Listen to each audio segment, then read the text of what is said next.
Shalom, shalom, shalom, Israel. It's your brother Shaquat, Sons of the Other Israelites. Today, I'm going to go over the two sticks in Ezekiel 37. I want to break that down, kind of give some understanding of that. So we can go to, what you need is your Bible, KJV, right here, a notepad or some paper, pen, and take notes. And write down these precepts, or just write down some notes for this breakdown.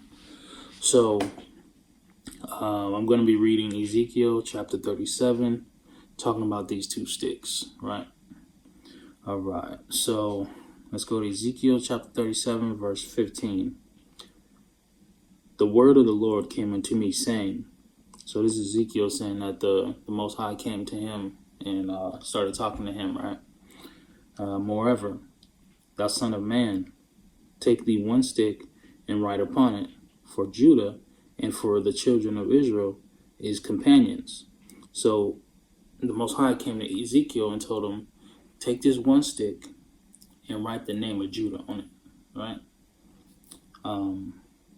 Then take another stick and write upon it, for Joseph, the stick of Ephraim, and for all the house of Israel is his companions. So he came to Ezekiel and said, right, get one stick, write Judah, right, and get another stick and write Ephraim, because they're all from Israel, right? Even though they're split at this moment, they are all from Israel. They're all one tribe, right?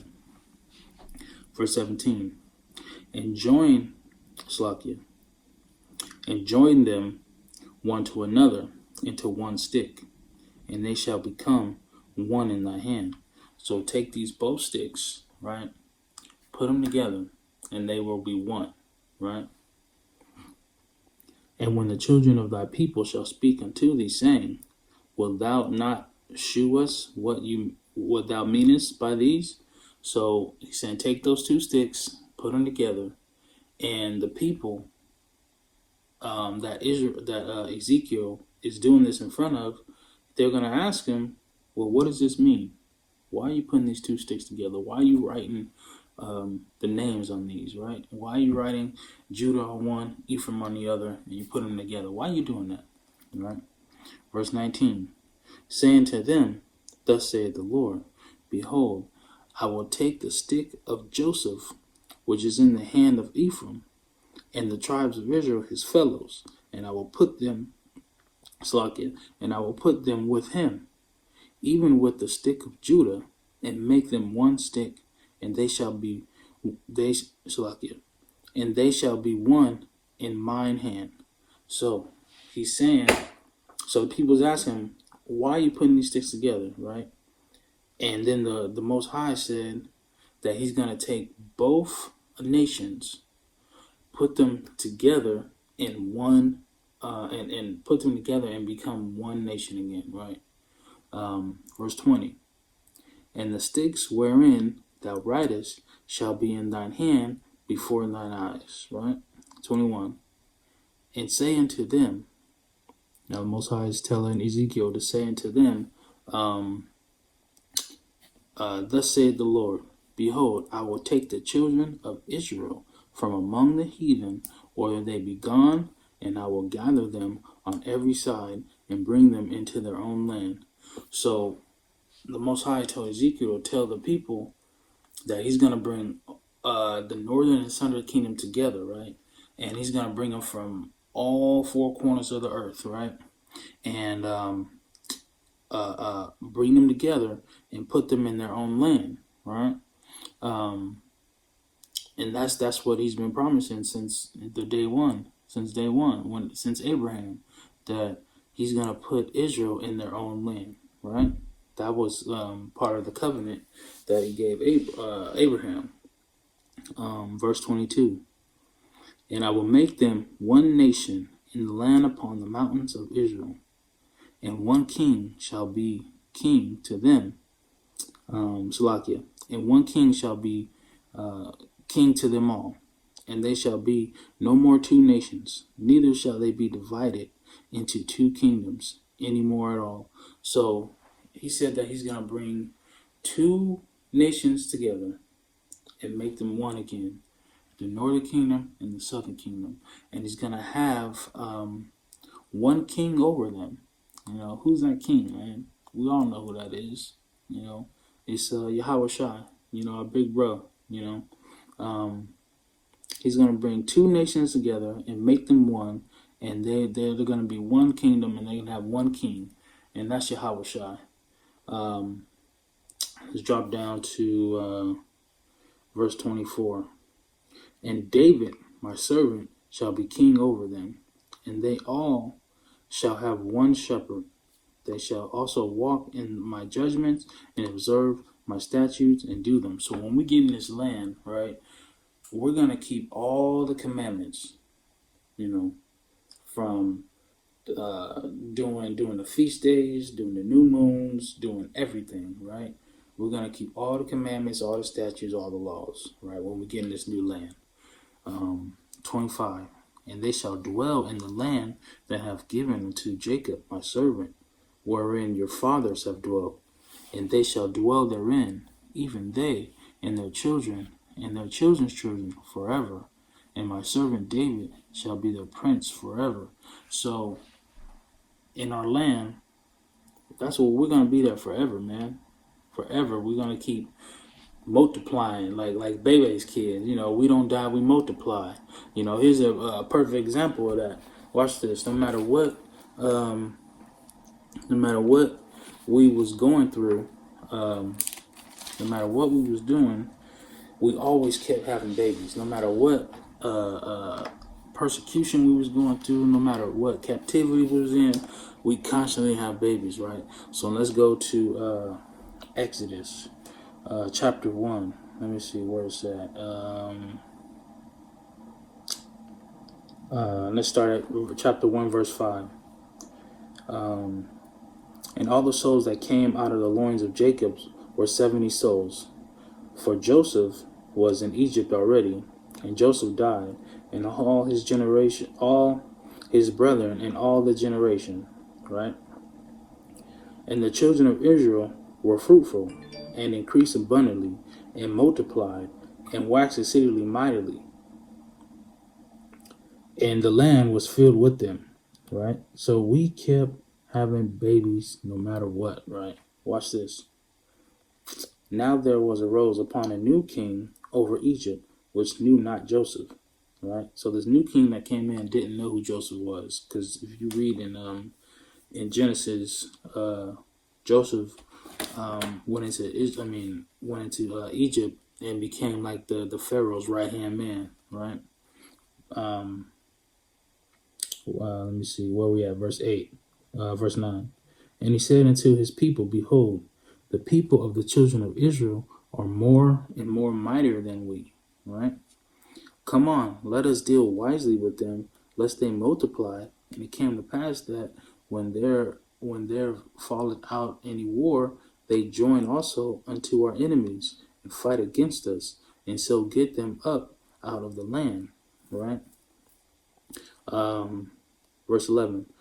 Therefore they did set over them taskmasters to afflict them with their burdens, right? So they basically put slave masters over the Israelites, because they were getting, having more babies. They was doing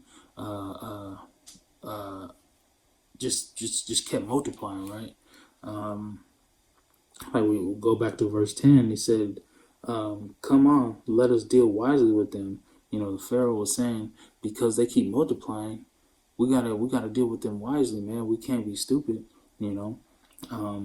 lest they multiply, and it come to pass that when there falleth out any war, so when there becomes a war or anything like that, right, they join also into our enemies. So the Pharaoh didn't want them. The new Pharaoh didn't want them to join with the enemies, because Israel was getting so big, right? So going back to verse 11, they put taskmasters or slave masters, right? Therefore they did not set over them taskmasters or slave masters to afflict them with their burdens, right? And they built for Pharaoh treasure cities, Pithom and Ramses, right? So they built cities and pyramids and all this other stuff for the Pharaoh, right? Because the Pharaoh was scared that if Egypt went to war, that Israel would join forces with the other nation, because like I said, we were getting so big, right? Verse 12. But the more they afflicted them, the more they beat them down, right? The more they whipped them with whips and chains and whatever else they had, right? The more they multiplied and grew. And they were grieved because of the children of Israel, right? So think about that. In today's time, what do? They put us on Section 8. We have the highest abortion rate in the country, right? Israel. We have the highest abortion rate in the country, but we still keep having babies. You know what I'm saying? We're only 13% in this country, but we still keep having these babies, man. So no matter what this country does, they can't get rid of us, man. There's a reason for that, you know. The Most High is trying to pull all of us back together, man, and make us one nation, you know. So when we get into the kingdom, we're gonna live forever, man. We're gonna live forever. So let me read Ezekiel 37, verse 25 again. And they shall dwell in the land that I have given unto Jacob my servant, wherein your fathers have dwelt, and they shall dwell therein, even they and their children, and their children's children forever. And my servant David shall be their prince forever. Right? He already said that he's going to send a king, you know. He also called Yahushua a prince as well, you know, in Acts 5 and 31, I believe, or 29 to 31. He called Yahushua to be a prince and to save Israel, you know, from their sins. Verse 26. Moreover, I will make a covenant of peace with them. So he make a covenant of peace with his people, you know, northern kingdom and southern kingdom, after they come together and be one. Moreover, I will make a covenant of peace with them. It shall be an everlasting covenant with them, right? So this covenant that he's going to make is going to be forever. And I will place them and multiply them and set them, Salakia, and will set my sanctuary in the midst of them forever. I'm sorry, Salakia, and will set my sanctuary in the midst of them forevermore. So this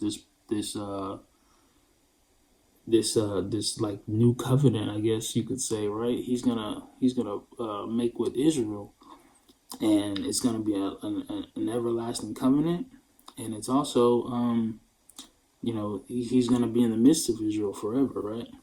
Verse 27.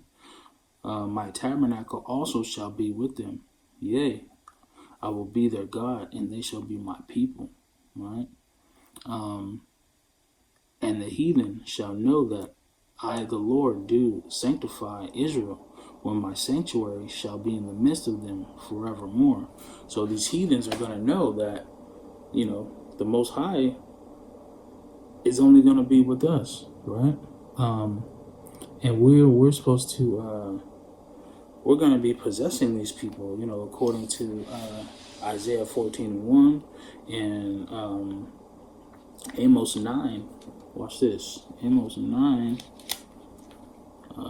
Let's see, Amos 9, and I believe it's I'll start at verse 9. For lo, I will command, and I will sift the house of Israel among all nations, like as corn is sifted in a sieve. Yet shall not the least grain fall upon the earth. All the sinners of my people shall die by the sword, which say, the evil shall not overtake nor prevent us, right? Here's the point. Verse 11. In that day I will raise up a tabernacle of David that is fallen. Like we have fallen, right? And close up the breaches there is, and I will raise up his ruins, and I will build it as in the old days, right? So in the old days we was running things, man. When David was around, Solomon, we was running the kingdom, Verse 12. That they may possess the remnant of Edom. So we're going to possess these Edomites, right? And all of the heathen. So we're going to possess these Edomites and everybody else that's outside of Israel, right? When we come back as one nation, we're going to possess all these people, right? They're going to be under rulership under us, right? And he says, which are called by my name, said the Lord that doeth this, right? So he's saying the people that we'll possess are already called by his name. We're going to possess Edom and all the other heathens in this kingdom, right? And they're already called by his name. Meaning, like I got this message from this Edomite one time on Instagram, right? He basically wrote me and said, I know you guys are the children of Israel, and I'm an Edomite, and I want to serve you and your God. I know the judgments of the Edomites, and I want to make sure that I can serve you guys, right? There's people that are already called to serve us, right? Like if you notice, like any heathen or Edomite that wants to do good by you, and I mean it says never trust thine enemy, right? But there are heathens out there, there are Edomites out there that God has chosen to serve us, right? It tells us right here, verse 12, that they may possess the remnant of Edom and of all the heathen which are called by my name, said the Lord that doeth this, right? So when we come back to close this out, when we come back and become one nation, right? Ezekiel wrote, one stick Judah, one stick Joseph or Ephraim, and made the northern and southern kingdom, and made them one stick, right? That's him bringing back all both parties, making them one nation again, and there's going to be one ruler, right? One king, Yahushua, our big brother, right? And when we become that one nation, the Most High is going to put us back in our land, right? And we are going to possess all the heathens and all the Edomites that are called by his name. They're going to serve us, right? They're going to serve us in our land forever. And the Most High is going to have a new covenant with us where we won't forget the laws, because they're going to be, planted in our minds. We won't need this book anymore, right? We're going to have the laws planted in our mind according to Hebrews 8:8. We're not going to be out there teaching nobody. We're not going to be out there saying, oh, y'all got to come back and learn who the Lord is. People are going to know. These people are going to know already. They're going to know that the Most High redeemed us from this captivity that we're in here in America, the daughter of Babylon, right? So, in closing, man, like I said, I wanted to close that out. That's a little breakdown of Ezekiel 37 of the two sticks. I hope y'all learned something. Hope y'all can take some notes. Yeah, man. Shalom.